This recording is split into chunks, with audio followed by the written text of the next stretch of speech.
नमस्कार. हेमंत ऋतूमध्ये आपण अभ्यंग आपण पाहतोय आणि अभ्यंग हे का महत्त्वाचं, कसं करावं वगैरे वगैरे गोष्टी आपण पाहतो आहोत. पण अभ्यंग जर केलं नाही, त्वचा कोरडी जर पडू लागली तर काय होतं? तर त्वचेचं जे व्याधीक्षमत्व जे आहे ते कमी होतं आणि व्याधीक्षमत्व कमी झालं तर ते आजारी पडते. त्वचा कोरडी पडते, त्वचा खाजू लागते आणि त्वचेला वेगवेगळे प्रकारचे रोग, त्यातलं महत्त्वाचं म्हणजे एक प्रकारचं फंगल इन्फेक्शन सुरू होतं.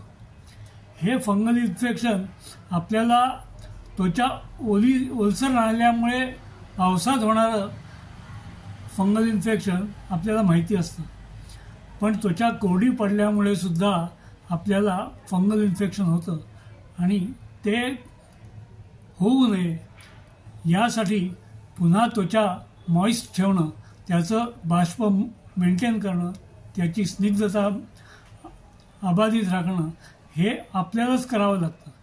कारण नाहीतर ते खाज आणि त्याच्यावरती उठणारी ती काळ्या रंगाची वर्तुळं हे सगळं मोठं त्रासदायक असतं आणि त्यातूनही हे फंगल इन्फेक्शन एकापासून दुसऱ्याला जाणारं असल्यामुळे त्यातून नवीन गोष्टी निर्माण होतात. त्यामुळे त्वचा कोरडी झाल्यानंतर होणारे फंगल इन्फेक्शन याचा विचार आपण हेमंत आणि शिशिर ऋतूमध्ये नक्की करायला हवा.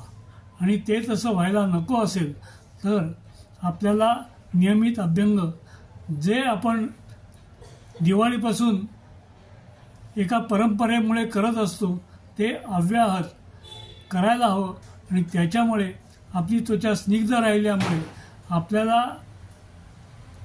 चांगलं आरोग्य प्राप्त होतं आणि तजेलदार कांती आणि त्वचा आपली कायम राहते आणि आपलं आरोग्यही उत्तम राहायला मदत होते.